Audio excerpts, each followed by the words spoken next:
The Mafia boss got a call at midnight. His ex-wife was in an accident, and he was still her emergency contact. When he arrived, he found her unconscious and a little girl in the hallway with his eyes. 5 years ago, she walked away pregnant.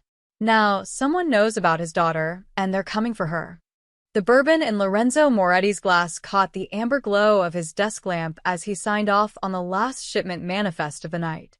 Legitimate business now. Imported Italian leather goods, high-end furniture, nothing that would interest the FBI anymore. 5 years clean, 5 years invisible, 5 years dead to the world that once called him king. His penthouse in Lower Manhattan was silent except for the hum of the city below. No guards at his door. No encrypted phones. No blood on his hands.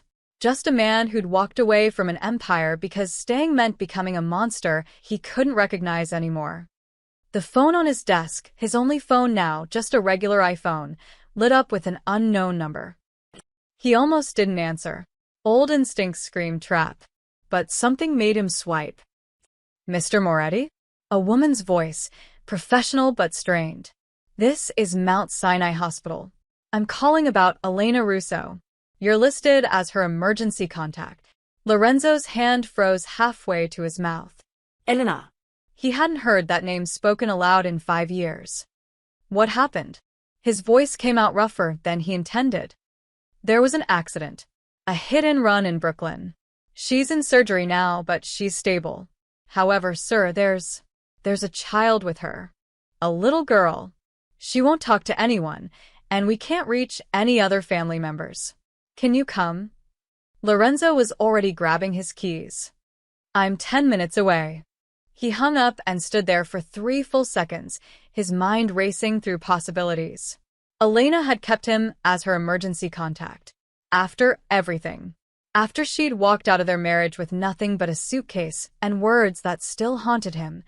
I can't watch you become the thing you hate, Lorenzo. And I can't let our child grow up in your shadow. Our child. She'd been 2 months pregnant when she left. He'd known. She'd known he knew. And they'd both made the choice to let each other go.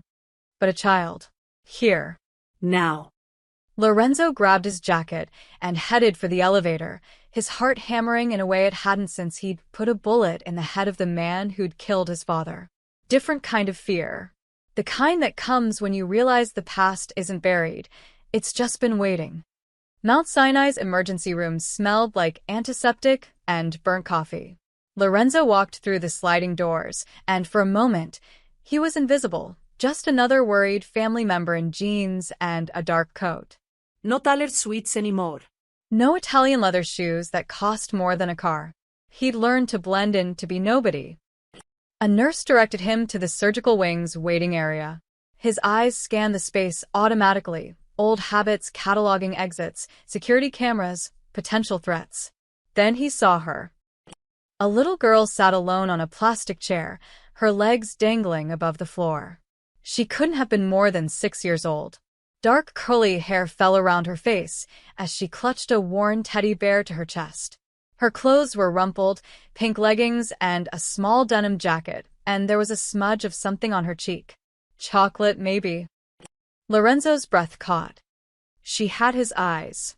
Dark, almost black, with that same intense focus he saw in the mirror every morning. And her chin, that stubborn set to her jaw, that was pure Elena. He approached slowly, the way you'd approach a wounded animal. When he was 3 feet away, she looked up. For a moment, they just stared at each other. Are you my mommy's friend? Her voice was small, hesitant. Lorenzo crouched down to her level, his throat tight. I'm a friend. My name's Lorenzo. What's your name? Sophia. She hugged the bear tighter. Sofia Russo. Russo. Elena's maiden name. Not Moretti. Smart. Safer. That's a beautiful name, he said softly. Sophia, your mom is going to be okay. The doctors are taking good care of her. The car was really fast, Sophia's eyes filled with tears. Mommy pushed me out of the way, but she didn't move fast enough. Is it my fault? No. The word came out sharp, protective. Lorenzo caught himself, softened his tone. No, sweetheart. It's not your fault. Your mom was being brave. She was protecting you, because that's what moms do. What do dads do? The question hit him like a punch to the chest. Before he could answer, a doctor emerged from the double doors, surgical mask pulled down around his neck. Family of Elena Russo. Lorenzo stood. I'm here. The doctor glanced at Sofia, then back at Lorenzo, clearly trying to figure out the relationship. She's stable. The surgery went well. We repaired a ruptured spleen and set her broken leg. She's lucky, could have been much worse. She'll need to stay for observation, but she should make a full recovery. Relief flooded through Lorenzo's chest. When can I see her? She's in recovery now. Another hour, maybe. Are you? The doctor looked at Sofia again. I'm family, Lorenzo said firmly. It wasn't a lie. Not really. The doctor nodded and left. Lorenzo turned back to Sofia, who was watching him with those two knowing eyes. Children who grow up around secrets learn to read people early. Is your mommy really going to be okay? She asked. Yeah, she is. Are you really her friend, or are you something else? Smart kid. Too smart. Lorenzo sat down beside her, keeping a respectful distance. I used to be married to your mom. A long time ago. Before you were born. Sofia processed this, her little forehead wrinkling. So you're like a before dad? The words gutted him. Something like that. Do you have kids now? No, he said quietly. Just you. Sofia tilted her head, considering him with an intensity that was unnerving in someone so small. Then she did something that broke him completely. She scooted closer and leaned her head against his arm. I'm scared, she whispered. Lorenzo's hand hovered for a moment before he gently rested it on her shoulder. Me too, kiddo. Me too. They sat like that in the waiting room, a ghost of a man and the daughter he never knew he had, while Elena fought her way back to consciousness 3 floors above them. Lorenzo's mind was already racing ahead. Hit and run in Brooklyn. Could be random. Probably was random. But 5 years ago, he'd made a lot of enemies. And if anyone from his old life found out Elena was alive, found out about Sofia. His phone buzzed. Unknown number. Again. He checked the text. Heard you've been busy tonight, ghost. The king returns for his queen? How poetic. See you soon. Lorenzo's blood turned to ice. Vittorio. The game had just begun. Elena's room was dim when they finally let Lorenzo in. Sofia had fallen asleep in the waiting room, curled up on 2 chairs pushed together, the teddy bear clutched under her chin. A nurse promised to watch her while Lorenzo went inside. Elena lay propped against white pillows, her face pale except for the bruising that had already started to bloom across her left cheekbone. Her leg was in a cast elevated, for lines snaked from her arm. But her eyes, those fierce green eyes that had first captured him in a college bar 12 years ago, were open and alert. They locked onto him the moment he entered. Lorenzo, his name came out like an exhale, like she'd been holding her breath for 5 years. Hey, Ellie, he stood at the foot of her bed, hands in his pockets, because he didn't trust what they'd do otherwise. Reach for her, probably. Old muscle memory. They called you, it wasn't a question. I'm still your emergency contact, apparently. A ghost of a smile crossed her lips. I kept forgetting to change it. Or maybe I didn't forget. Silence stretched between them, filled with everything they'd never said, everything they'd walked away from. She's beautiful, Lorenzo said quietly. Sofia. Elena's expression shifted. Fear, defiance, and something else he couldn't name. You met her. She has my eyes. I know, Elena's voice cracked. God, Lorenzo, I know. Every time she looks at me, I see you. He moved closer, pulled up the chair beside her bed, and sat. Why didn't you tell me? Because I loved you. The words came out fierce, raw. Because you were drowning in that world, and I couldn't save you. But I could save her. I could give her a normal life. Ballet classes and birthday parties and bedtime stories that don't end with someone getting killed. Lorenzo looked down at his hands. Clean hands now, but the stains never really washed away. You were right to leave. I was becoming exactly what my father was. He met her eyes. I walked away, Elena. 3 months after you left. Dismantled everything piece by piece, moved the legitimate assets offshore, cut ties with everyone. I've been nobody for 5 years. Just a guy who imports furniture. Elena stared at him like she was seeing a ghost. You left the family? There was no family left to lead. Not after you took the only family I cared about, he paused. I looked for you. For months. But you'd vanished. I had help. My cousin in Seattle set up the new identity. We moved every year, Portland, Denver, Chicago. Ended up in Brooklyn 6 months ago. Sophia needed stability. She starts first grade next week. Elena's voice broke. Started. She was supposed to start. She will start, Lorenzo said firmly. You're going to be fine. The doctors said. That's not what I'm worried about. Elena grabbed his hand suddenly, her grip weak but desperate. Lorenzo, it wasn't an accident. The car that hit us, it didn't swerve. It didn't brake. It accelerated. Right at us. Ice flooded Lorenzo's veins. You're sure? I saw the driver's face. He was looking right at me. Right before I pushed Sophia away, tears streamed down Elena's cheeks. Someone found us. Someone knows. Lorenzo's jaw tightened. The text message. Vittorio. Tell me everything.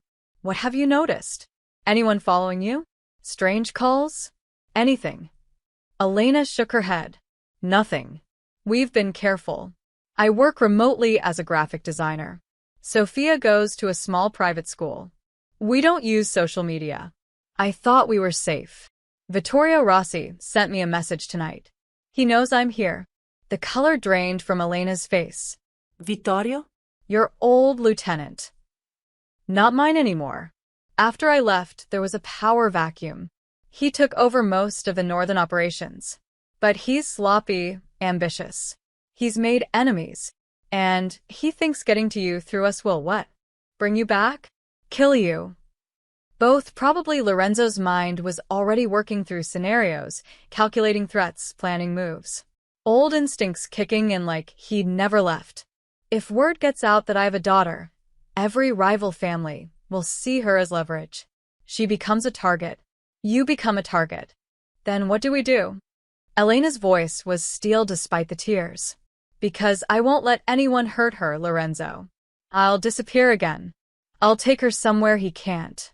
You can barely walk. And he already knows where you are. Lorenzo squeezed her hand.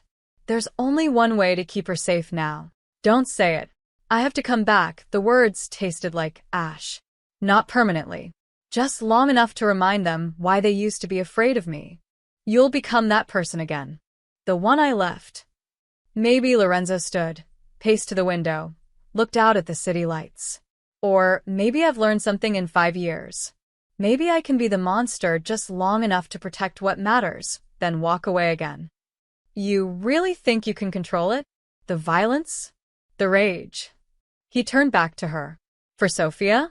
I'll become whatever I need to be. Elena closed her eyes. She asked about you, didn't she? In the waiting room. She called me before Dad. Assobi logo escape de Helena. That sounds like her. She's too smart for 6. Questions everything. Wonder where she gets that. Lorenzo returned to the bedside. Elena, I need to move you both somewhere safe. Tonight. Before Vittorio makes his next move. We can't just leave. My apartment, her school. Our death traps now. He pulled out his phone. Not the iPhone, but a second phone he'd pulled from a hidden compartment in his car. Old habits. I have a place. Secure. Outside the city. No one knows about it except me. Lorenzo. Do you trust me? The question hung in the air between them. 5 years of silence. 5 years of separate lives. One daughter who connected them forever. Elena looked at him for a long moment, then nodded slowly. I trust you to protect her. I always did. That's why I left. Because I knew you'd choose her safety over everything, even your empire. I just couldn't wait around to see if you'd figure that out in time. I'm figuring it out now. Better late than never, I guess. Lorenzo's phone buzzed. Another text from Vittorio. Pretty daughter. Shame if something happened to her school. P.S. Does she like swings? There's a nice playground on Bergen Street. The address was 2 blocks from Elena's apartment. Lorenzo's expression went cold, that old dangerous calm settling over him like a second skin. We're leaving in an hour. I'll arrange everything. What are you going to do? He looked at her, and for just a moment, she saw the man she'd fallen in love with and the man she'd feared he'd become, all at once. I'm going to remind Vittorio why ghosts are the things you should fear most. By dawn, Lorenzo had Elena and Sofia in a blacked-out SUV heading north toward the Catskills. Sofia slept in the back seat, still clutching her teddy bear. Elena sat in the passenger seat, silent, watching the city disappear behind them. But in Manhattan, in the back room of a social club that officially didn't exist, another conversation was beginning. Vittorio Rossi sat at the head of a long table, a glass of grappa in his hand, and a smile on his face that didn't reach his eyes. He was younger than Lorenzo by 5 years, handsome in that dangerous way that made people underestimate him.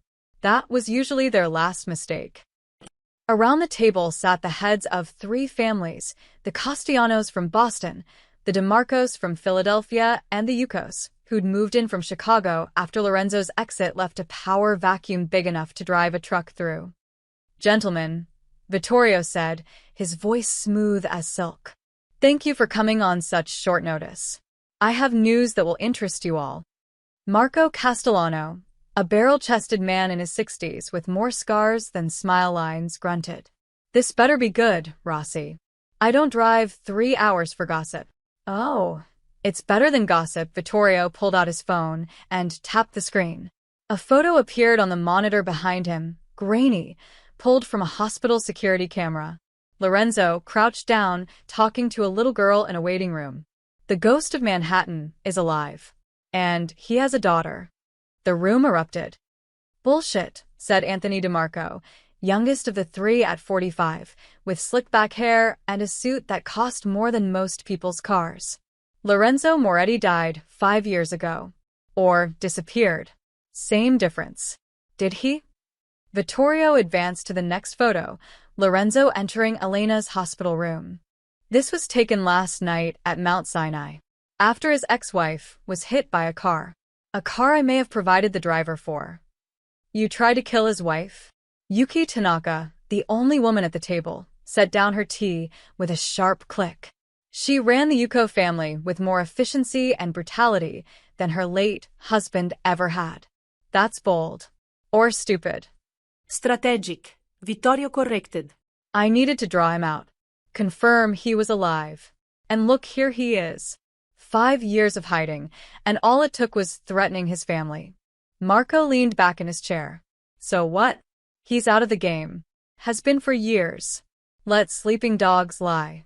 Sleeping dogs don't have heirs. Vittorio's smile sharpened. That little girl? She's his blood. Direct line to the Moretti legacy. The territories Lorenzo once controlled, the ports, the trade routes, the political connections, those didn't disappear. They've been sitting dormant, waiting. Some of you have tried to take them. He looked pointedly at Marco. But the old families still remember who the real king was. They're loyal to the name, not to us. Get to the point, Yuki said coldly. The point is simple. Lorenzo's weakness is now visible. His daughter. If we control her, we control him. We can force him to transfer his assets, his connections, his loyalties. Or, Vittorio paused for effect, we eliminate them both. Remove the Moretti name from the board, permanently. Then we divide his old territory fairly among us. Fairly, Anthony snorted. Meaning you get the biggest piece. I did the work. I drew him out.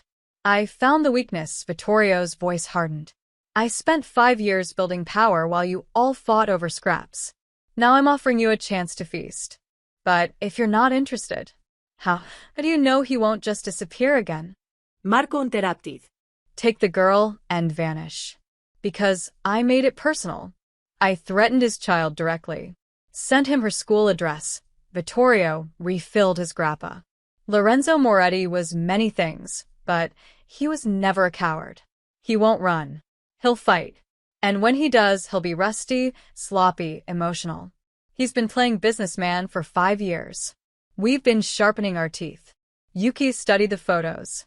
He doesn't look rusty to me. He looks like a man who remembered why people used to fear him. Then we make them fear us more, Vittorio stood. I'm moving men into Brooklyn tonight. The wife and kid were at Mount Sinai, but by now he's moved them somewhere secure. We find that location. We end this quickly. And if we can't find them, Anthony asked, then we burn down everything he cares about until he comes to us. Vittorio's eyes glittered. His old restaurants, his legitimate businesses, the charity foundation his mother started, all of it. We make noise. We make him choose between hiding and fighting. Marco stood slowly. You're talking about starting a war. I'm talking about finishing one that never ended. Lorenzo walked away, but he never surrendered. That makes him a threat as long as he breathes. Vittorio walked to the window overlooking Mulberry Street. 5 years ago, he was untouchable, the king of Manhattan. But kings who abandon their thrones don't get to keep their crowns. They get buried in the ruins they left behind. I'm in, Anthony said. The DeMarco family will commit 20 men and full access to our Philadelphia ports. When you find a girl, we want a cut of the Moretti shipping operations. Yuki considered longer. The Yuko family will provide intelligence and financial backing. But we don't touch the child unless absolutely necessary. Bad for business when civilians start paying attention. All eyes turned to Marco. The old man stood there, remembering a night 20 years ago when a young Lorenzo Moretti had walked into a meeting just like this one and single-handedly negotiated peace between 5 warring families. The kid had been fearless, brilliant, dangerous. He'd built an empire on respect and terror in equal measure. He taught you everything you know, Vittorio, Marco said quietly. You really think you can beat your teacher? He's not my teacher anymore. He's just a man protecting a family he abandoned. Vittorio's smile was all teeth. And men with weaknesses are easy to kill. Marco nodded slowly. The Castellano family is in. But when this goes sideways, and it will, don't come crying to me. It won't go sideways. Vittorio raised his glass. To the fall of kings and the rise of new empires. They drank. Outside, the city moved on, unaware that beneath its surface, old powers were stirring.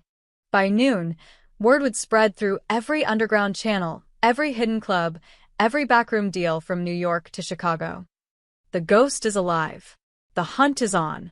And Lorenzo Moretti's daughter is the prize. In the Catskills, Lorenzo's burner phone buzzed with messages from old contacts, people he hadn't spoken to in 5 years. Is it true? Do you need soldiers? The young ones don't remember you. Teach them. He deleted them all except one, from a number he recognized.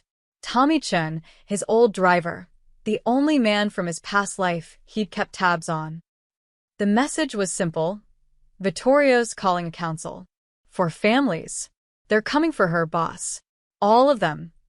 Lorenzo looked at Sophia through the rearview mirror, sleeping peacefully, unaware that her existence had just reignited a war. He typed back, let them come.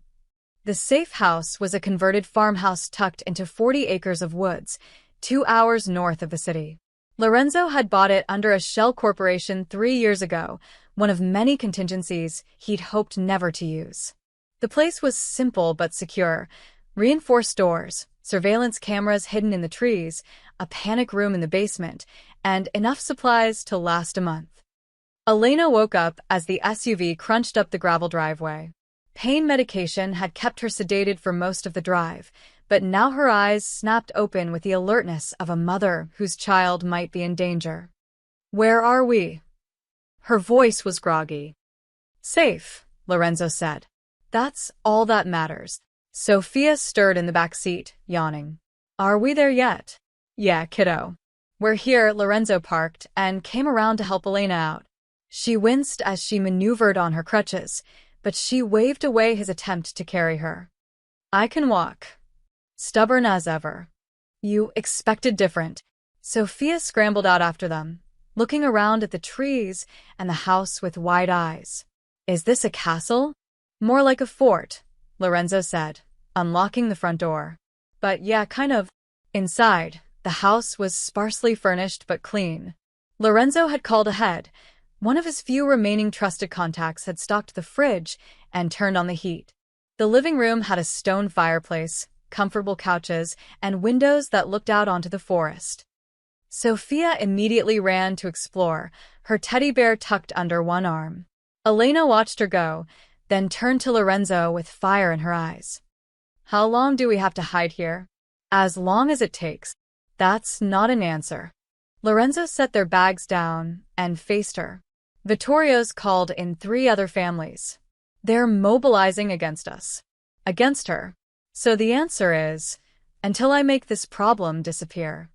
And how exactly do you plan to do that? Elena's voice rose. You've been out of the game for 5 years, Lorenzo. You don't have soldiers. You don't have allies.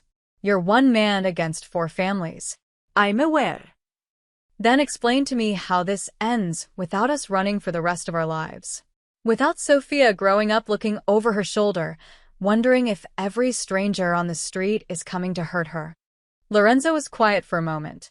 Then he said, You remember what you told me the day you left? I said a lot of things. You said I couldn't love you and love my empire at the same time. That I had to choose. He met her eyes. I chose wrong. I thought I could hold on to both, that I could keep you safe inside that world. But you were right. I was becoming a monster. So I walked away from the empire. But I never stopped loving you. Elena's breath caught. Lorenzo, I'm not asking you to forgive me. Or take me back. I'm just telling you the truth. He moved closer. For 5 years, I've been half alive. Going through the motions. Pretending I was content being nobody. Then I saw Sophia in that hospital, and something woke up. Not the monster, something else. The part of me that knows what I'm fighting for now. You can't protect us by becoming him again. The man you were. I'm not becoming him, Lorenzo interrupted. I'm using him. There's a difference.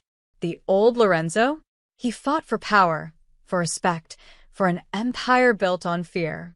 This Lorenzo fights for a 6-year-old girl who called me a before dad and made me realize I want to be her actual dad. Tears spilled down Elena's cheeks. You should have stayed dead.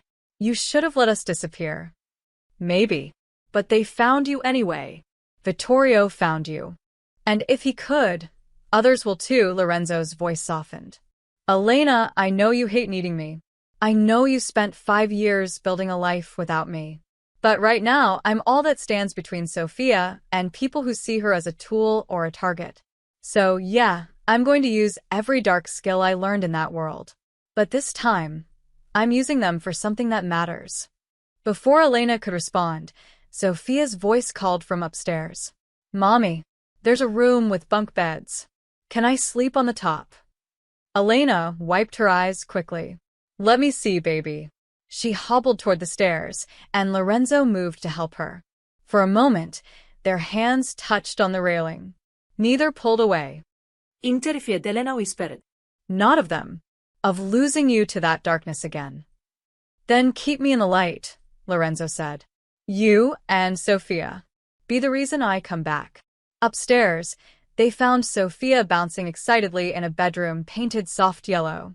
The bunk beds were carved wood, probably left by the previous owner. Sunlight streamed through the windows. Can I, Mommy? Please. Elena smiled despite everything. Let's start with the bottom bunk until my leg heals. I need to be able to reach you for bedtime stories.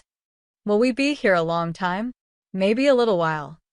Is it because of the bad people? Sophia's voice was suddenly small. The ones who hurt you with the car?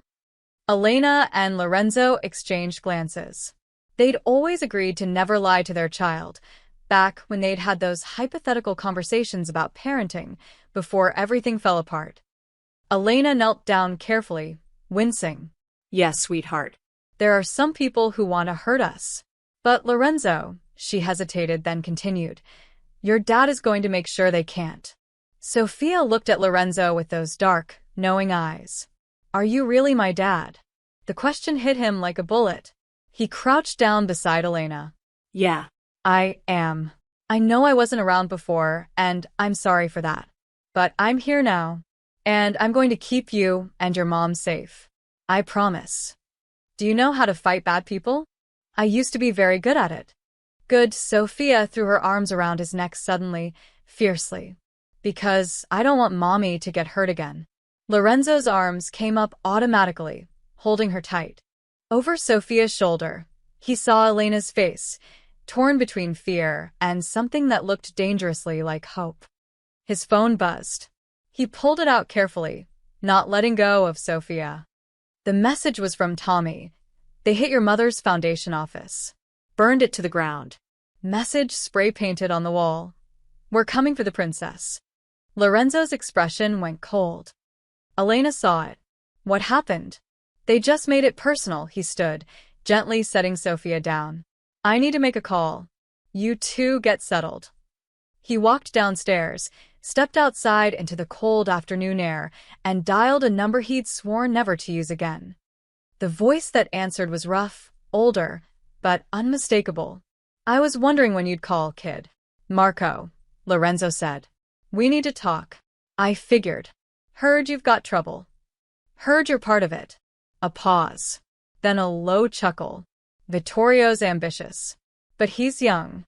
Doesn't remember the old rules. The ones about families being off-limits.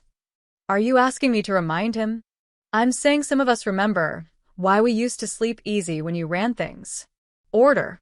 Rules. Honor. Even among thieves, Marco's voice hardened.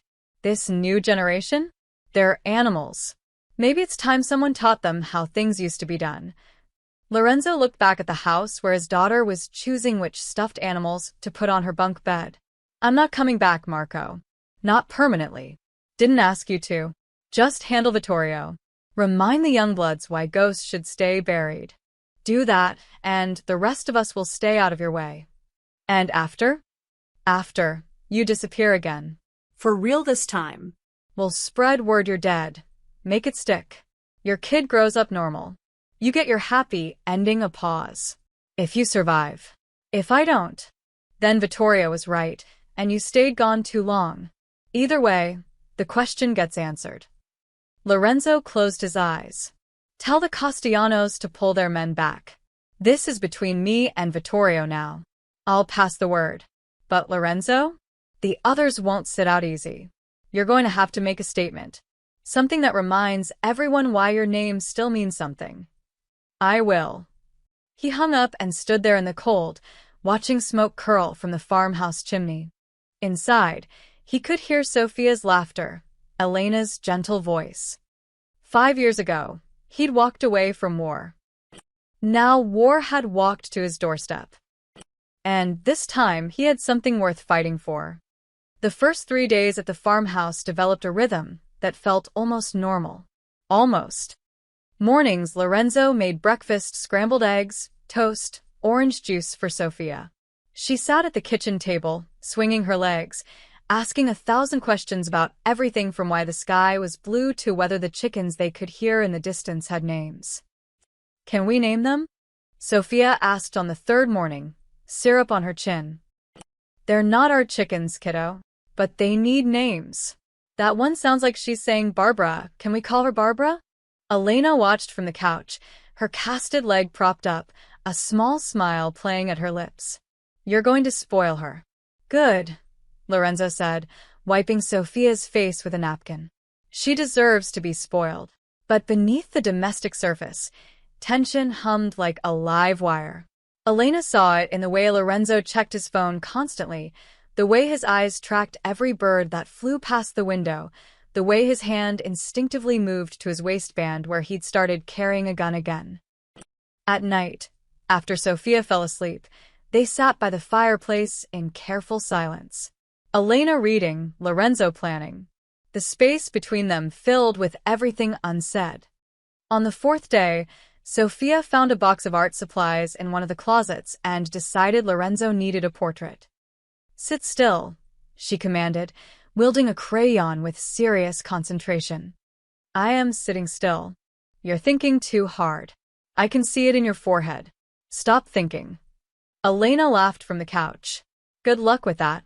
Lorenzo tried to relax as Sophia worked, her tongue poking out in concentration. She was drawing him in purple crayon with what appeared to be a cape. "Am I a superhero?" he asked. "Obviously. You're protecting us from bad guys." "That's what superheroes do," Sophia added a yellow sun in the corner. "Mommy says you used to do bad things, but now you're good. Is that true?" Elena's eyes shot up from her book. Lorenzo felt the weight of both their gazes. "Yeah," he said carefully.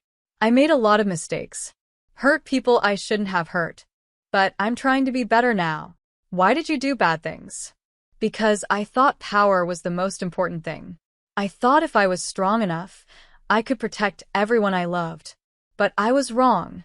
I just pushed them away." Sophia considered this, then added a smaller figure next to his purple-caped form. "That's me. I'm helping you fight the bad guys." "You are, kiddo. Just by being here." When Sophia finished, she held up the drawing proudly. Lorenzo looked ridiculous. Purple cape, enormous muscles, a crown on his head. But beside him, tiny Sophia held his hand, and the sun shone overhead. "It's perfect," he said, his throat tight. "I know," Sophia handed it to him. "You can keep it. For bravery." After Sophia went upstairs to play, Elena spoke. "She's getting attached to you. Is that a problem?" "I don't know yet." Elena set her book down. 5 years, Lorenzo. 5 years she didn't know you existed. Now suddenly you're here, making breakfast, accepting crayon portraits, being the dad I always wanted you to be. What happens when this is over? When Vittorio's handled and we go back to our lives? "I don't know," Lorenzo admitted.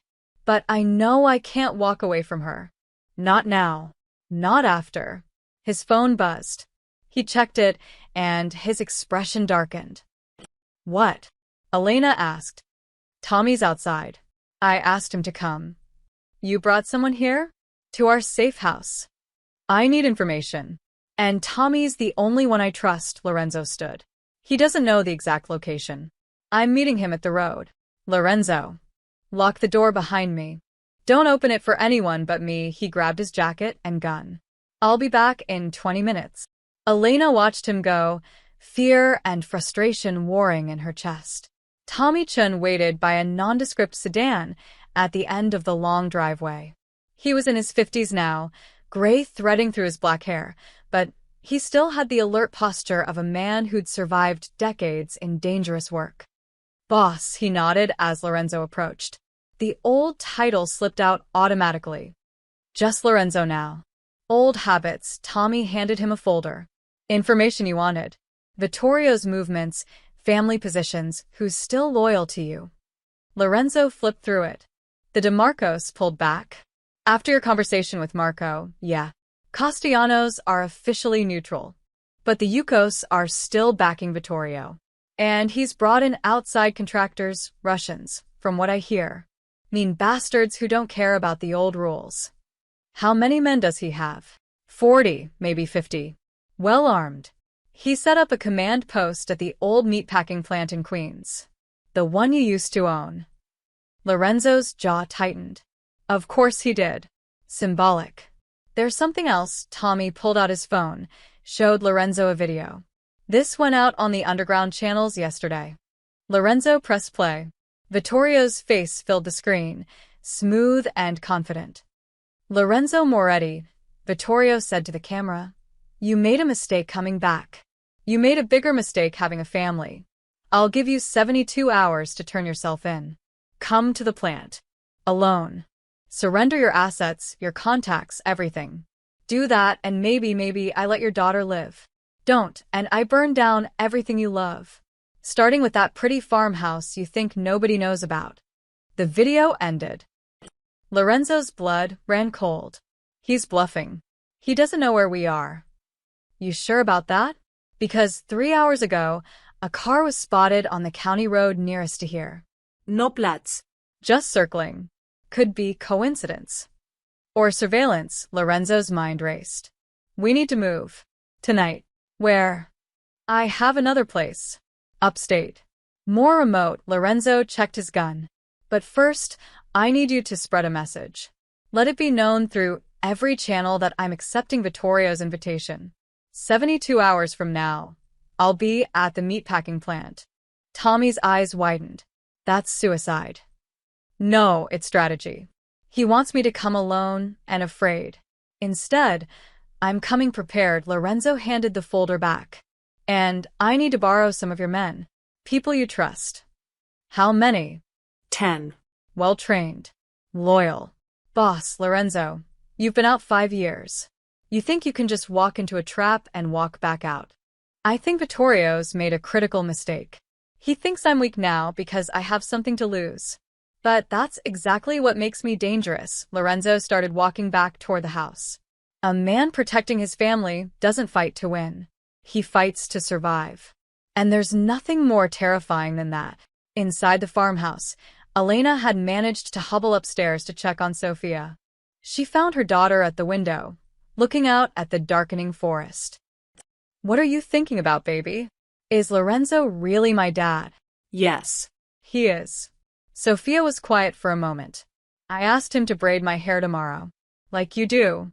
Do you think he knows how? Elena's heart clenched. I don't think so. But I bet he'd try if you ask. Good, Sofia turned from the window. I like him, Mommy. He has sad eyes, but they get happy when he looks at us. That means he loves us, right? Yes, sweetheart. I think it does. Outside, Lorenzo stood at the tree line, watching the house. His phone buzzed with one final message from an unknown number. Tick-tock, ghost. 72 hours. Don't keep us waiting. Lorenzo deleted it and headed inside. He found Elena and Sofia in the bedroom, Sofia chattering about naming all the forest animals. Hey, he said softly. Sofia? I have a favor to ask. What? Tomorrow morning, will you teach me how to braid hair? I never learned, and I think it's something dads should know. Sofia's face lit up like Christmas. Really? Really? As he stood there, watching his daughter's joy and Elena's cautious hope, Lorenzo made a promise to himself. Whatever darkness he had to embrace in the next 72 hours, he'd find his way back to this moment. The braiding lesson went about as well as expected. Sofia sat patiently on the couch, her teddy bear in her lap, while Lorenzo fumbled with sections of her dark, curly hair. His fingers, hands that had once dismantled guns in seconds, that had signed deals worth millions, couldn't seem to master the simple over-under pattern. No, Sofia giggled. You're twisting it wrong. It's over-under, then you add more hair. I am adding more hair. That's my ear. Elena watched from the kitchen, coffee in hand, trying not to laugh. You're doing great, Lorenzo. Lying to me isn't helpful, Ellie. Okay, you're doing terribly. But it's adorable. After 20 minutes, Lorenzo had managed something that vaguely resembled a braid, though it was lumpy and already coming apart. Sofia ran to the mirror to inspect it. It's perfect, she declared, though it clearly wasn't. You're a kind liar, Lorenzo said. Mommy says sometimes little lies are okay if they make people happy. Sofia hugged him around the waist. Thank you for trying. Those 4 words hit harder than any bullet. But the moment shattered when Lorenzo's phone rang. Not the burner, but the other one. The one only Tommy had the number for. Lorenzo's face changed instantly. Go upstairs with your mom, Sofia. Now. Something in his tone made Sofia obey without question. Elena gathered her crutches, shooting him a worried look as she ushered their daughter away. Lorenzo answered. Talk. It started. Tommy's voice was tight. 20 minutes ago, Vittorio's men hit the restaurant on Mulberry Street. Your old place. They walked in during lunch rush, fired shots into the ceiling, told everyone Lorenzo Moretti sends his regards. Then they burned it down. Lorenzo closed his eyes. Casualties? 3 injured, none dead. But boss, That's not the worst part. They hit St. Mary's too. The church. His mother's church. Where she was buried. What did they do? Desecrated the cemetery. Spray-painted threats on her headstone. The priest called the cops, but Tommy trailed off. You know how that goes. Nobody saw anything. Lorenzo's grip on the phone tightened until his knuckles went white. There were rules. Even in the darkest days of his reign, there were rules. You didn't touch places of worship. You didn't disrespect the dead.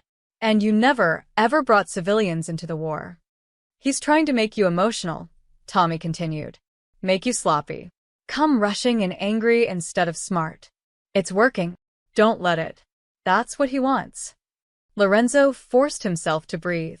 What else? Word on the street is he's planning something bigger. His men are moving tonight. Heavy weapons, multiple vehicles. I think he's going after your legitimate businesses. The furniture imports, the warehouses. Everything you built after you left. Let him. Those are just buildings. There's more, Tommy hesitated. He's putting out word that he knows where Sophia goes to school. Her teacher's name. Her classroom number. He's broadcasting it, Lorenzo. Making sure you know that he knows. The world went red at the edges. He's bluffing. She's not in school. She's here. Doesn't matter. He's sending a message. Nowhere is safe. No one is off limits, Tommy's voice dropped. This isn't how we used to operate. This is scorched earth. He's trying to draw you out by destroying everything you've ever cared about. Lorenzo walked to the window, looking out at the forest. Upstairs, he could hear Sophia's laughter, Elena's gentle voice reading a story. What's the count now? How many families are still backing him? Just the Yukos. But they're all in. 15 men, plus Vittorio's 40. The Russians I mentioned? They arrived this morning. Ex-military. These aren't street soldiers, Lorenzo. These are trained killers. Good. Then it'll be a fair fight. This isn't funny. I'm not laughing, Lorenzo turned from the window. 72 hours, Vittorio said. That leaves me 54. Tell your men to be ready tomorrow night. And Tommy, get me everything you can on the meatpacking plant. Floor plans, security, exits. Everything. You're really going through with it? Walking into his trap. It's not a trap if you know it's coming. It's an opportunity, Lorenzo ended the call. He stood there for a long moment, then climbed the stairs. Elena sat on Sophia's bed, the little girl curled against her side, half asleep. The storybook lay open across Elena's lap. Elena looked up, saw his face, and her expression shifted. How bad? Can we talk outside? They moved to the hallway, leaving Sophia's door cracked open. Elena leaned on her crutches, waiting. He hit the restaurant. And the church. My mother's grave. Elena's hand flew to her mouth. Oh my God, Lorenzo. He's making it public. Loud. Wants everyone to know he's not afraid of me anymore. That the Moretti name means nothing. Maybe it shouldn't, Elena said quietly. Maybe you should let it die. Change our names, move to another country, start completely over. He knows about Sophia's school. Teacher's name, classroom number. He's broadcasting it. All color drained from Elena's face. Even though she's not there? Why would he? To show me he can reach her anywhere. That even if we run, he'll find us. Lorenzo's voice was cold, controlled. He's not just coming after me, Ellie. He's coming after the idea of me. Everything I built, everyone I protected. He wants to erase it all. Then let him. Who cares about your legacy? We're alive. Sophia's safe. That's all that matters. She's only safe until the next psychopath decides a 6-year-old is leverage. Or the one after that. Or the one after that. Lorenzo moved closer. I can run with you. We can disappear. Change our names, our faces, everything. But we'll never stop running. Every shadow will be a threat. Every stranger, a potential enemy. Is that the life you want for her? Elena's eyes filled with tears. No. But I don't want her to lose you either. If you go after Vittorio, if you walk into whatever trap he's setting, I know what I'm doing. Do you? Because 5 years ago you were the king. Now you're one man with a gun and a death wish. I'm one man with everything to lose. That makes me more dangerous than I ever was. Lorenzo touched her face gently. I'm not doing this for pride or power, Ellie. I'm doing this so Sophia can go to first grade without bodyguards. So she can name chickens and braid hair and have a normal life. But first I have to close this door. Permanently. And if you don't come back? The question hung in the air between them. Then you take Sophia and you disappear. Tommy will help you. New identities, new life. You'll be okay. We won't be okay without you. The words came out broken. She just found you. Elena stopped herself. Just what? I just started remembering why I fell in love with you. The man who makes terrible braids and lets a 6-year-old boss him around. Not the king. Just. Lorenzo. He kissed her forehead softly. Then I'll make sure I come back. Because I just started remembering what it feels like to be human. Downstairs, his burner phone buzzed with an incoming video message. Lorenzo pulled away from Elena, checked it. His blood turned to ice. The video showed the meatpacking plant, lights blazing, men with rifles patrolling, and in the center of the main floor, a chair, waiting. Vittorio's voice overlaid the footage. 48 hours now, Ghost. The clock's ticking. And every hour you make me wait, I destroy another piece of your old life. Tomorrow, it's the community center your mother founded. The day after? Well, maybe I'll visit that pretty farmhouse. I hear the woods are lovely this time of year. The video cut to black, then one final image appeared, a photograph of the farmhouse, taken from the road. Recent. Today. Lorenzo's hands shook with rage. Elena saw his expression. What is it? We need to leave. Right now. Lorenzo. He knows where we are. They were packed and out of the farmhouse in 30 minutes.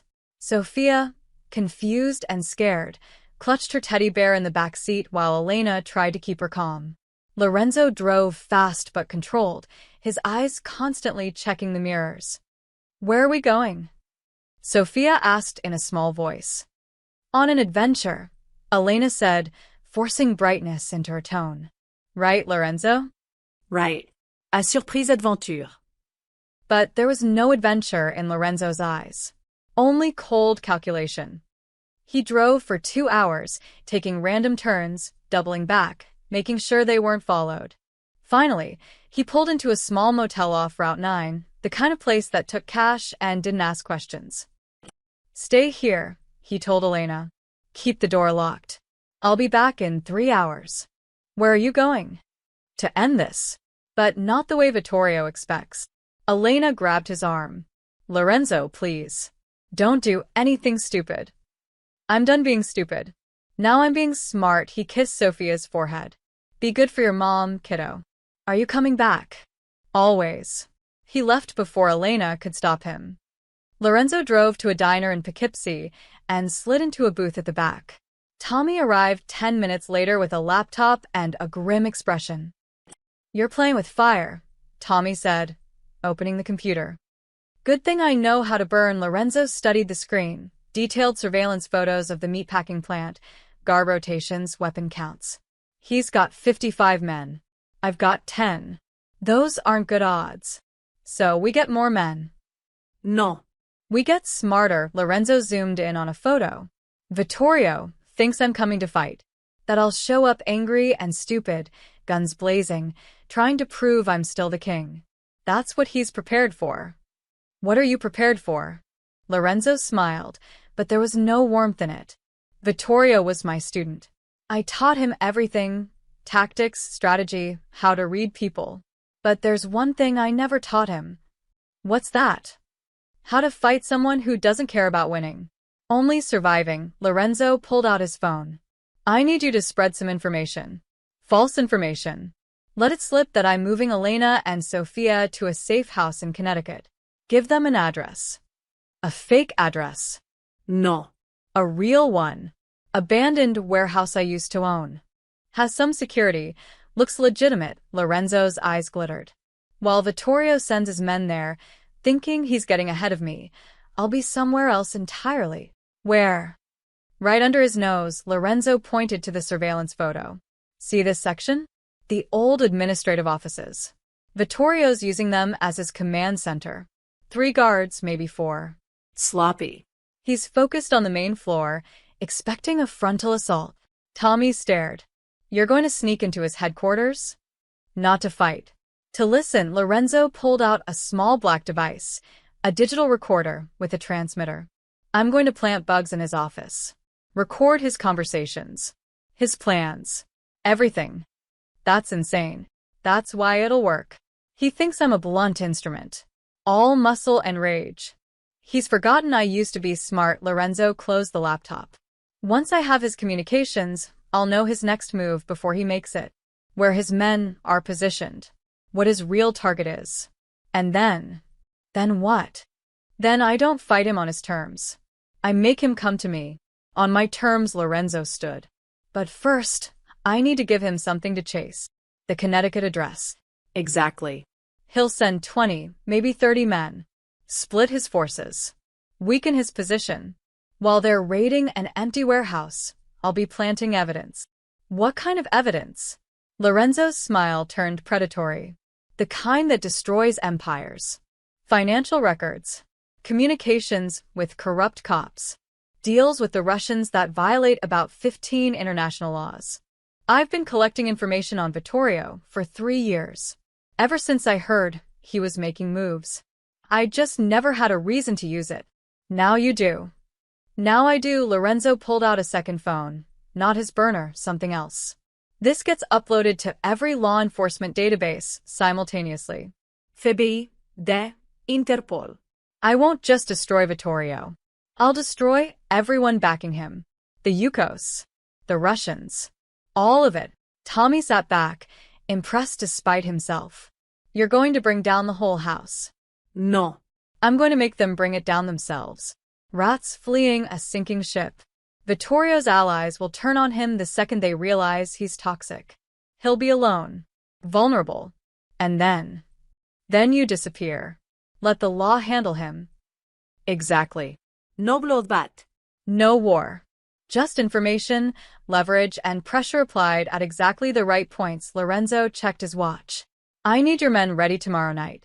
Not to fight, to extract. Get Elena and Sofia somewhere truly safe, while Vittorio's distracted. Can you do that? Where? Canada. I have contacts in Toronto. Clean papers, new identities. They'll be set up in 48 hours. And you? I'll join them when this is finished. Tommy studied him. You really think you can just walk away after? The families won't forget. Someone will always be looking. Let them look. Lorenzo Moretti will be dead. Officially. Completely. The man who joins his family in Toronto will be nobody. Just a guy who imports furniture. He paused. Like I should have been 5 years ago. And, if something goes wrong, then make sure Elena and Sofia get out. That's the priority. Not me. Tommy nodded slowly. You've changed, boss. I had to. For her, Lorenzo pulled out his wallet, showed Tommy the crayon drawing Sofia had made, the purple-caped superhero holding her hand. This is who I'm fighting for now. Not territory.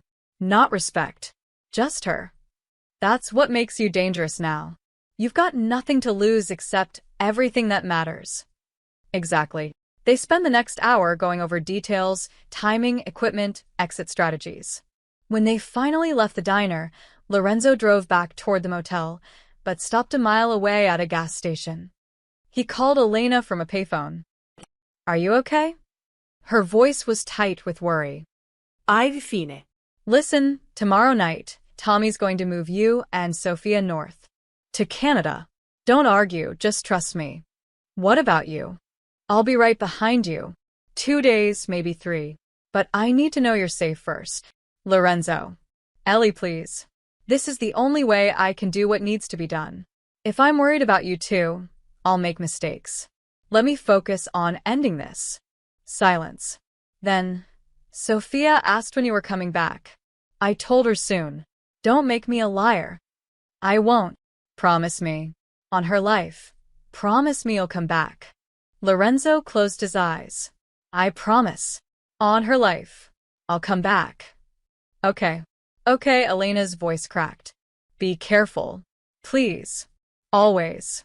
He hung up and stood there in the cold night air, watching his breath fog in the darkness. Somewhere in the city, Vittorio was planning his next move, confident in his superior numbers, his youth, his hunger.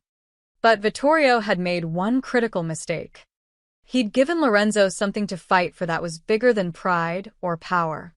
And that made all the difference. Lorenzo got back in his car and drove into the night. Tomorrow, the real game would begin. Not the one Vittorio expected, the one Lorenzo had been planning since the moment he saw his daughter's face. The king was dead, but the father was just getting started. The Connecticut address Tommy leaked hit the underground networks at 10 a.m. By noon, Vittorio had taken the bait. Lorenzo watched from a rooftop 3 blocks away as black SUVs converged on the abandoned warehouse. 32 men, heavily armed, moving with military precision. Vittorio wasn't taking chances. But Vittorio wasn't there. He was too smart to risk himself on a simple extraction. Perfect. While his men surrounded an empty building, Lorenzo was already moving toward the meatpacking plant in Queens. He'd ditched the SUV for a delivery van. White, nondescript, the kind that became invisible in industrial areas. Inside, he wore maintenance coveralls with a fake company logo. A toolbox sat beside him, but inside weren't tools. Inside was everything he needed to dismantle an empire.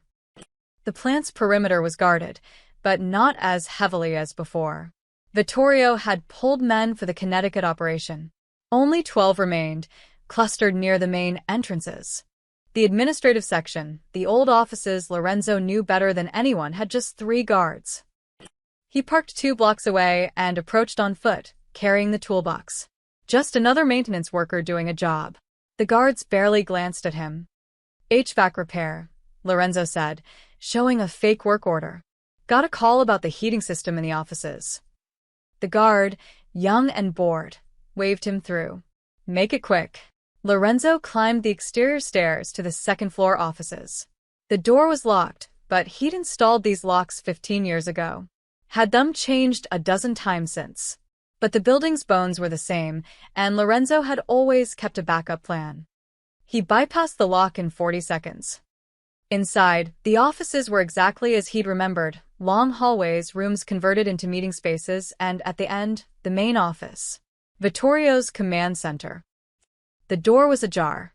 Lorenzo could hear voices, 2 men talking inside. Connecticut team just breached. Nothing yet, but they're clearing room by room. Good. When they confirm the wife and kid, we move to phase 2-inch. Lorenzo recognized the second voice.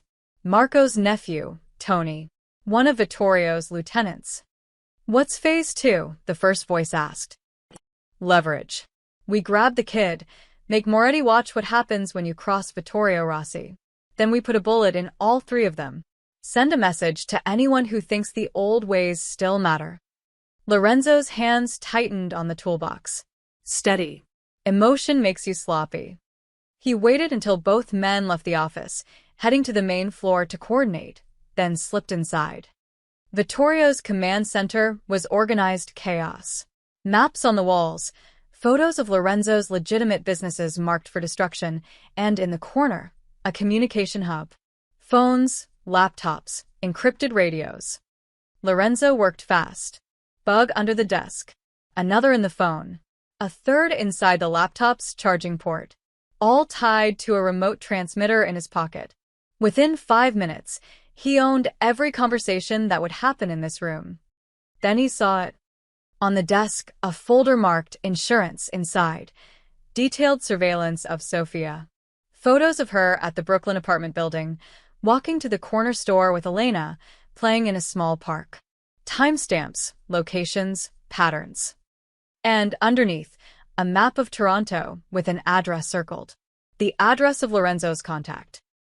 They knew. Somehow, Vittorio knew about the Canadian escape plan. Lorenzo's blood ran cold. He pulled out his phone, took photos of everything, then froze. Footsteps in the hallway. Multiple men. coming fast. He glanced at the window, second floor, fire escape outside. But the window was painted shut, would make noise opening. The door was the only exit, and men were approaching. Lorenzo did the only thing he could. He slid under the desk, pulled his gun, and waited. The door opened. 3 sets of footsteps entered. Absolutely sure? Vittorio's voice, sharp and excited. They're certain it's them? Positive, boss. Connecticut team confirms. Convoy spotted heading north on Route 7. Civilian car, woman matching Elena Moretti's description, child in the back seat. They're following at a distance. Lorenzo's heart stopped. Convoy? There was no convoy. Elena and Sofia were at the motel, waiting for Tommy. Unless. Beautiful, Vittorio laughed. He thinks he's so smart, sending decoys to Connecticut while moving his real family somewhere else. But we've been tracking every car within 50 miles of that farmhouse. Did he really think we wouldn't notice? What do you want us to do? Let them get to the secondary location. Wherever Moretti thinks is safe. Then we take them. Use them to draw him out. Vittorio paused. Actually, no. Change of plans. Stop them now. On the highway. Make it look like an accident. Kill the wife. Take the kid. And Moretti will come running straight to us. Emotional. Broken. Easy to kill. Lorenzo's finger moved to the trigger. 3 feet away. He could take them all, but the noise would bring more guards. And if Vittorio died here, his men would scatter, including whoever was following that convoy. But if Lorenzo didn't act, that convoy would be stopped. And whoever was in that car. Wait. Convoy. Decoy. Elena's description. Tommy. Tommy had sent a decoy. Lorenzo's mind raced through the possibilities. Tommy must have anticipated Vittorio's surveillance. Set up a fake extraction to draw attention away from the real one, which meant Elena and Sofia were moving now, while everyone watched the decoy. But if the decoy got stopped, if Vittorio's men discovered it was fake, they'd know. They'd scatter their forces, find the real car. Lorenzo needed them to believe the decoy was real, at least long enough for Elena and Sofia to cross the border. Under the desk, Lorenzo made a decision. He pulled out his own phone. Not the burner, not the regular phone, but a third device. A disposable. He typed a quick message to Tommy. Decoy compromised. Abort real extraction. Go now. But he couldn't send it. Not without the phone's light giving away his position. Vittorio and his men were still talking. Want confirmation when they have the girl. Photos. Video. I want Moretti to see what we have before we make the trade. What trade? You said we'd kill them. We will. But first I want to watch him beg. The great Lorenzo Moretti, on his knees, pleading for his daughter's life. That's the image that'll destroy his legacy forever. The men left, their footsteps receding down the hallway. Lorenzo waited 30 seconds, then slid out from under the desk. He sent the message to Tommy, then looked at the bugs he'd planted. They were useless now. He'd heard what he needed to hear. Vittorio knew about the decoy. Knew about Toronto. Knew too much. Someone had talked. Or Vittorio had been smarter than Lorenzo gave him credit for. Either way, the plan was blown. Lorenzo moved to the window, forced it open despite the noise. The fire escape groaned under his weight as he descended. No alarms yet, but they'd know someone had been there soon. He reached the van and drove, not back to the motel but to a new location. A backup plan for the backup plan. His phone buzzed. Tommy, got your message. Real extraction already in motion. They're clean. ETA to border, 2 hours. Relief flooded through him. Elena and Sofia were safe. Moving. The decoy had worked perfectly, drawn all attention while the real escape happened invisibly. But then another message came through. Boss problem. Decoy car just got stopped. Highway patrol, but too many officers, wrong uniforms. It's Vittorio's men. They're about to discover it's empty. Lorenzo pulled over, his mind racing. Once Vittorio knew the decoy was fake, he'd realize Lorenzo had outmaneuvered him. He'd panic, scatter his forces to find the real extraction. Unless Lorenzo gave him something bigger to focus on. Lorenzo turned the van around, heading back toward the meatpacking plant. He texted Tommy, "Tell your decoy drivers to run." Led Vittorio's men on a chase. Away from the border. Away from the real extraction. Where to? Lorenzo smiled grimly. To me, he was done playing defense. Done hiding. Done running. If Vittorio wanted Lorenzo Moretti, he'd give him exactly that. But not the broken, emotional man Vittorio expected. The king. One last time. Lorenzo pressed the accelerator and drove toward the war he'd been avoiding. Not for pride. Not for power. For the two people in a car somewhere behind him, driving toward safety and a future he'd bought them with one final performance. The abandoned opera house on the edge of Red Hook stood like a ghost of old New York, beautiful even in decay. 15 years ago, Lorenzo and Vittorio had met there for the first time. A young Vittorio, ambitious and hungry, had asked to join Lorenzo's organization. Lorenzo had brought him to this place, tested him, and ultimately made him a lieutenant. Now Lorenzo stood on the same stage, alone, waiting. The text he'd sent Vittorio was simple. "You want me? I'm at the beginning, where it all started. Come alone, or you'll never know what I took from your office." It was 11 p.m.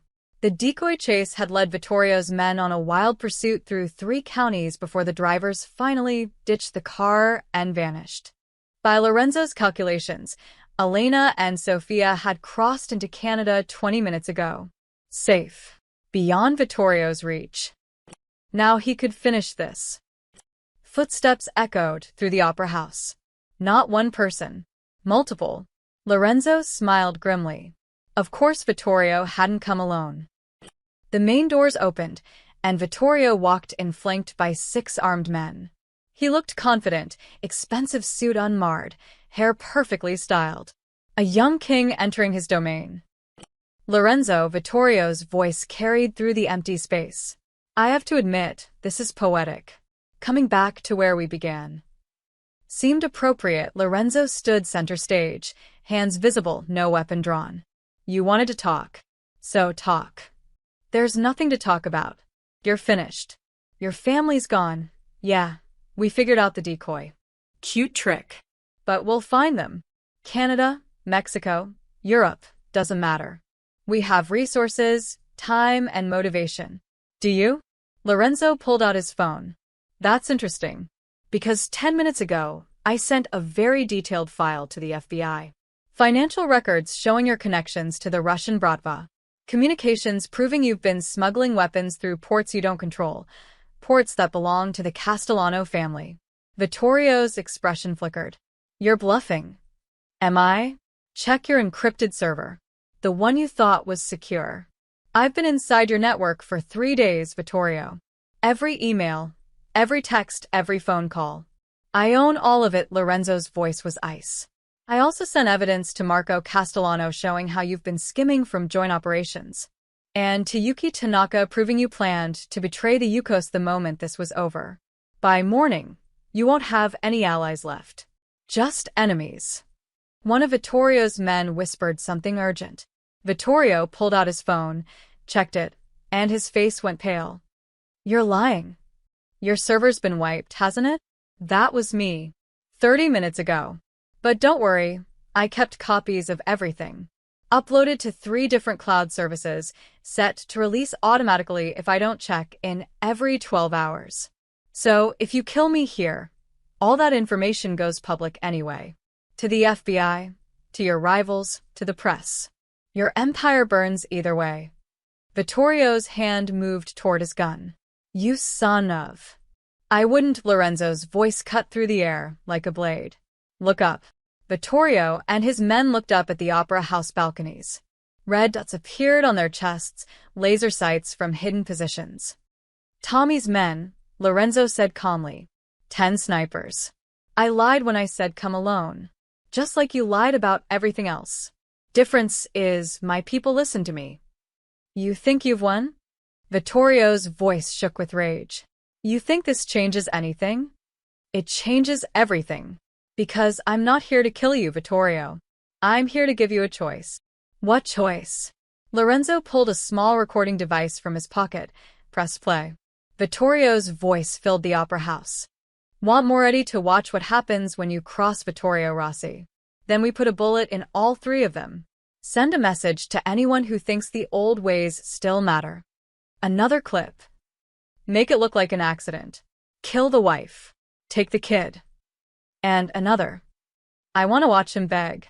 The great Lorenzo Moretti, on his knees, pleading for his daughter's life. Lorenzo stopped the recording. That's just a sample. I have hours of your voice. Ordering hits. Threatening civilians. Planning to murder a 6-year-old child. Now, here's your choice.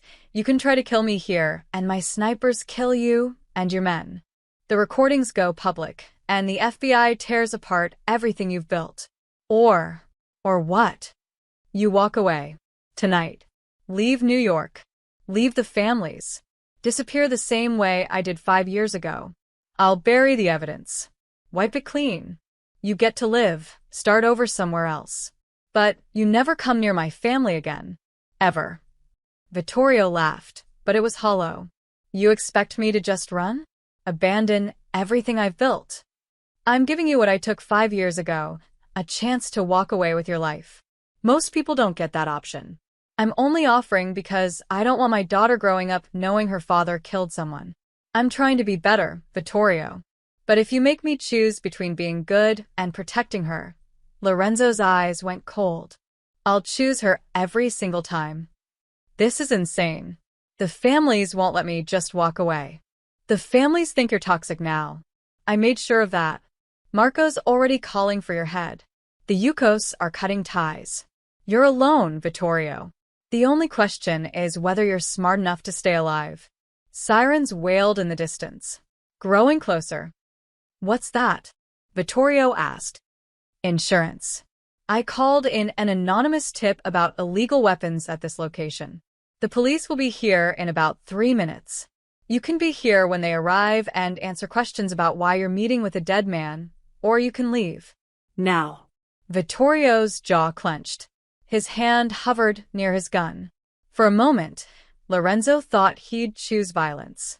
The red dots on the men's chests seemed to glow brighter. Then Vittorio lowered his hand. You've ruined me. No.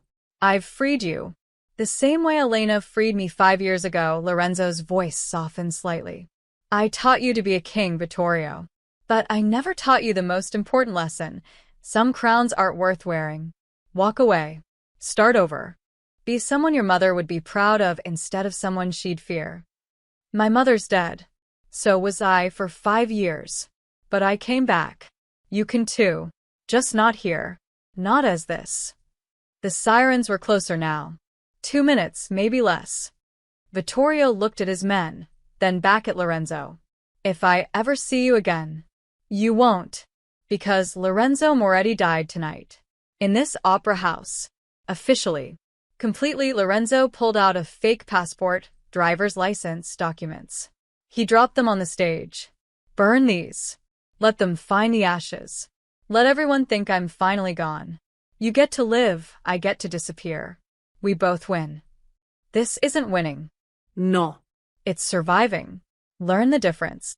The opera house doors burst open, not police, but Tommy and his men, moving quickly.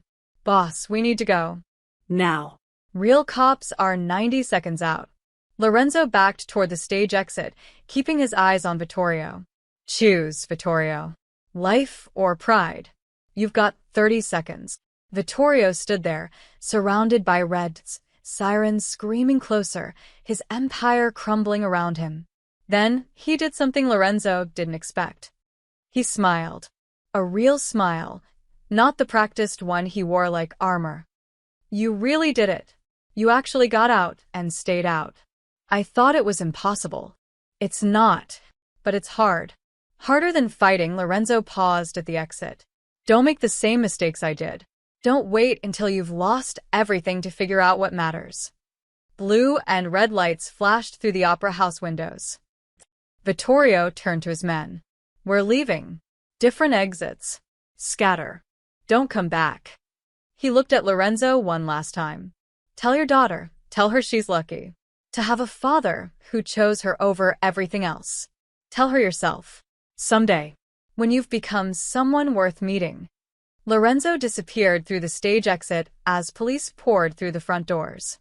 Behind him, he heard Vittorio and his men scattering, heard the police finding nothing but empty space and burned documents on a stage.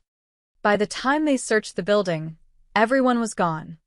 Just ghosts and echoes in an abandoned opera house where two kings had met and one had finally learned to let go. The news broke at 6 a.m. Mob boss Lorenzo Moretti confirmed dead in Queens warehouse fire. The story spread like wildfire through every news channel, every underground network, every whispered conversation in the places where New York's shadows did business. According to reports, Lorenzo Moretti had been killed in an explosion at an abandoned meatpacking plant, the same location where Vittorio Rossi had established his operations. DNA evidence from dental records confirmed the body. Security footage showed a man matching Moretti's description entering the building hours before the fire. No one questioned it. After all, ghosts eventually become corpses. By noon, the dominoes started falling. The FBI raided 17 locations across New York, New Jersey, and Philadelphia. They seized servers, arrested low-level operators, and announced a major operation against organized crime networks with ties to international weapons trafficking. Vittorio Rossi's name appeared in the first wave of indictments, but Vittorio was nowhere to be found. His apartment was empty, his phone dead, his accounts frozen. He'd vanished like smoke. Marco Castellano held a press conference, his lawyers speaking carefully. The Castellano family operates legitimate businesses only. Any allegations of criminal activity are false and will be vigorously defended in court, but privately, Marco was already distancing himself from anyone connected to Vittorio. Yuki Tanaka was more direct. She called a meeting of the remaining family heads and made a simple announcement. The Yukos are out. Completely. We're moving operations to the West Coast. What happens in New York is no longer our concern. By evening, Vittorio's empire had collapsed entirely. His soldiers scattered, his assets seized or claimed by rivals, his name becoming a cautionary tale about ambition outpacing wisdom. In a coffee shop in Newark, Anthony DeMarco met with his accountant and quietly began liquidating his more questionable investments. The writing was on the wall. The old ways were dying, and those who didn't adapt would die with them. But the strangest news came 3 days later.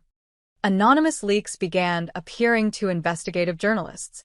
Detailed financial records showing which police officers had been on certain payrolls, which judges had taken bribes, which politicians had looked the other way. Names, dates, amounts, everything documented with meticulous precision. The mayor held an emergency press conference. We are committed to rooting out corruption at every level. These allegations will be investigated thoroughly. By the end of the week, 12 NYPD officers were suspended, 4 city councilmen resigned, and the district attorney announced a special task force. Someone was cleaning house. Someone with access to decades of dirty secrets. Tommy Chin watched the news from his apartment, a slight smile on his face. He knew exactly who was behind the leaks. One final gift from a ghost, burning down the corrupt systems that had allowed men like Vittorio to flourish. His phone buzzed. Unknown number. Single text. Thank you for everything. Give them hell. And Tommy deleted the message and poured himself a drink. To absent friends and new beginnings. Across the city, in places high and low, people reacted to Lorenzo Moretti's death in different ways. At St. Mary's Church, Father Michael held a quiet memorial. Only 3 people attended, elderly parishioners who remembered Lorenzo's mother, who'd once been the heart of this neighborhood. They prayed for his soul, hoping he'd found peace. At the restaurant on Mulberry Street, burned but being rebuilt, the new owner found an envelope of cash in the mailbox. No note, just enough money to finish the renovations. Ugh. Impossible to trace. At the community center Rosa Moretti had founded 40 years ago, the director discovered their mortgage had been mysteriously paid off. The bank claimed it was an accounting correction, but the director knew better. She hung a small photo of Rosa in the hallway, next to it a handwritten sign. Some legacies never die. In Brooklyn, at Sophia's school, the principal received a large anonymous donation to the scholarship fund. The note attached said simply, "For the children who dream of better futures." Lorenzo Moretti was dead, the news said. But his ghost was busy. On the 7th day, Tommy received a package. Inside was a burner phone with a single contact saved, family. He didn't call it. He just kept it charged, waiting. The phone rang at midnight. "It's me," Lorenzo's voice, quiet and tired. "Are they looking?" "Not anymore. The FBI is satisfied. The families consider you gone. Vittorio's warrant just went international, but smart money says he's already in South America somewhere." "Good. How's the family?" A pause. Then, "Perfect. She started school today. First grade, just like Elena wanted. Cried a little at drop-off, but came home excited about her teacher and new friends. Normal kid problems." Tommy smiled. "And Elena?" "Learning to forgive me. It's slow. But we've got time now." Lorenzo's voice carried something Tommy had never heard before. Contentment. "Thank you, Tommy. For everything. For believing I could be more than what I was. You always were more, boss. You just needed a reason to see it. I'm not the boss anymore. I'm just a guy named Michael Carson who imports furniture. Boring. Invisible. Exactly what I need to be." Michael Carson. That's a terrible name. Sophia picked it. Said I looked like a Michael. Tommy laughed. "She's got your instincts." "God, I hope not. I hope she never has to develop those instincts." A breath. "I'm destroying this phone after this call. You won't hear from me again. We're really gone this time." "I know." Tommy raised his glass to the phone. "Be happy, Lorenzo. You earned it. So did you. Take care of the old neighborhood for me. Keep them honest. Someone has to." The line went quiet for a moment. Two old friends saying goodbye. "Tommy, one more thing." "Yeah. If Sophia ever asks about me, about who I was before, tell her the truth. Tell her I was a bad man who tried to be good. That I made mistakes, but I tried to fix them. Don't make me a hero. Just make me human." "I will. Now go. Be with your family." The call ended. Tommy sat in his apartment, looking out at the city lights. Somewhere out there, probably Toronto or Vancouver or some quiet town nobody had heard of, Lorenzo Moretti was reading bedtime stories and making terrible braids and learning what it meant to be a father. The king was dead. Long live the father. Tommy finished his drink, smashed the burner phone, and scattered the pieces. Some ghosts deserve to rest in peace. And some men deserve their second chances. 3 weeks later, Victoria, British Columbia. The small coastal house sat tucked behind a row of cedar trees, the kind of place where neighbors minded their own business and city noise was replaced by ocean waves.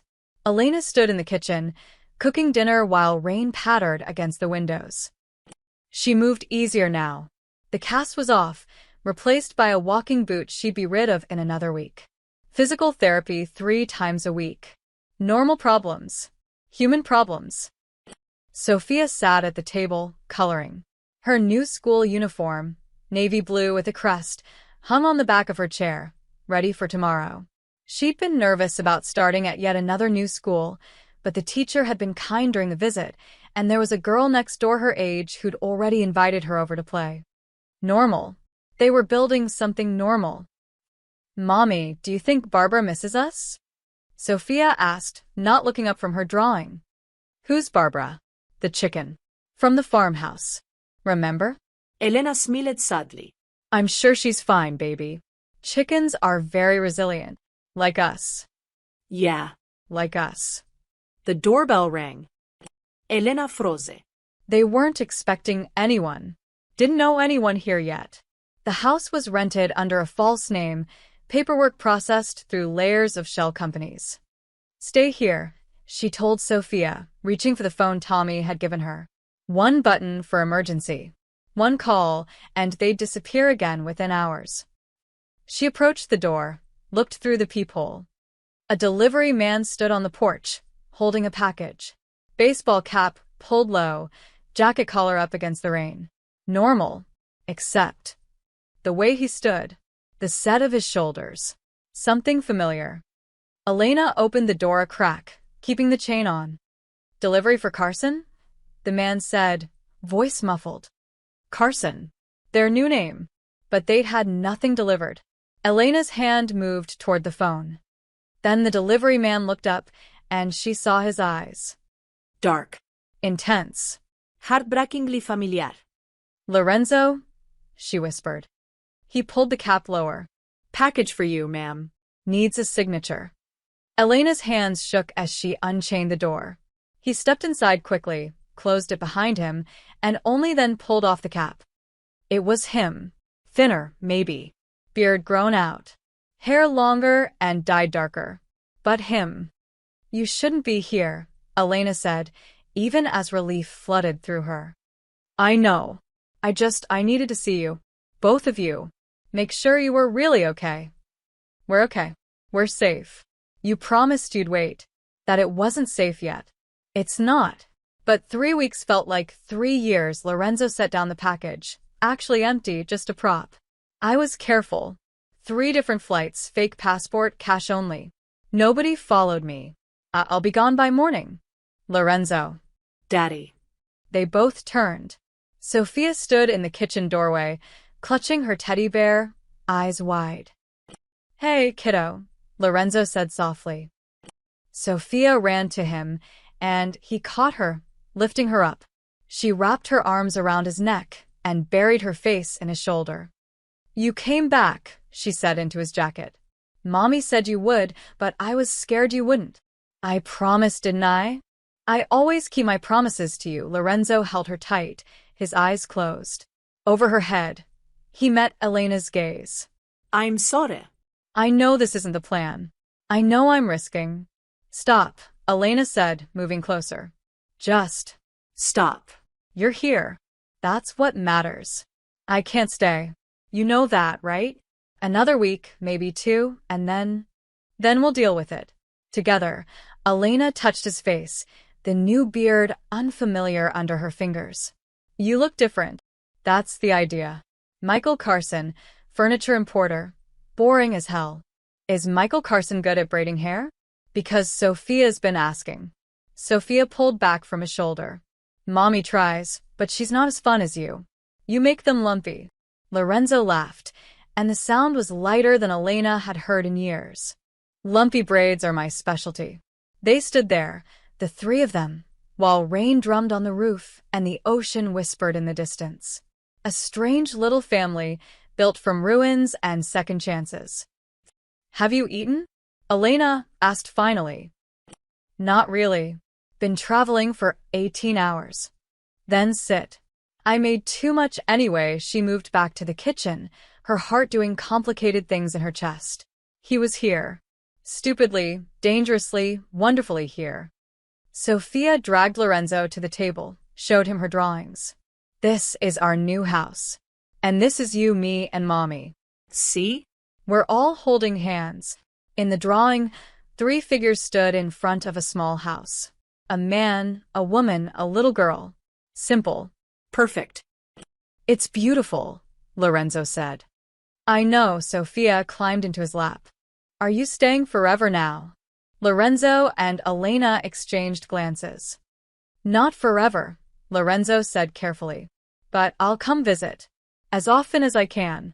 And when it's safe, really safe, maybe I can stay longer. When will that be? I don't know, kiddo. But I'm working on it. Elena served dinner, pasta, simple and warm. They ate together, Sophia chattering about her new school, the girl next door, a cat she'd seen in the garden. Normal conversation. Domestic. Like they were a real family instead of 3 people hiding from the world. After dinner, Sophia asked Lorenzo to read her a bedtime story. Just one, Elena said. It's already past your bedtime. 2, Sophia negotiated. 1.5. Deal. Lorenzo carried her upstairs to the small bedroom, painted soft yellow. Elena had insisted on yellow, said it reminded her of the farmhouse. Sophia's stuffed animals were arranged on her bed, her school uniform laid out for morning. He read her 2 full stories, unable to deny her anything, while Elena stood in the doorway watching. When Sophia finally fell asleep, her hand clutching his, he carefully extracted himself and tucked the blanket around her. "She missed you," Elena whispered as they stepped into the hallway. "I missed her. Both of you." Lorenzo looked around the small house. "This is nice. Quiet. Everything I wanted for you. It's lonely sometimes. She asks about you every day. When you're coming. If you're safe. If we'll ever be together for real." "What do you tell her?" "That her daddy loves her very much. And that someday, when the bad people forget about us, we'll be a real family." Elena's voice cracked. "I want to believe that, Lorenzo. Tell me I'm not lying to her." Lorenzo pulled her close, and Elena let herself lean into him. Just for a moment. He smelled different, new soap, different cologne, but underneath was still him. "You're not lying," he said into her hair. "I'm making it happen. Slowly. Carefully. But I'm burning every bridge that could lead back to you. In 6 months, maybe a year, Lorenzo Moretti will be so thoroughly dead that no one will ever think to look for Michael Carson. And then I come home. For real. Forever." He pulled back, looked at her face. "If you'll have me, I know I don't deserve it. I know I destroyed what we had." Elena kissed him. Sudden, fierce, desperate. When she pulled back, tears streamed down her face. "Don't be noble. Don't tell me what you deserve. Just tell me you'll come back." "I'll come back. I swear on everything I am, everything I was, I'll come back to you." They stood there in the dim hallway, holding each other while their daughter slept safely in the next room. Outside, the rain fell. The ocean sang. The world turned. And for one night, in a small house on the Canadian coast, 3 ghosts pretended they were real.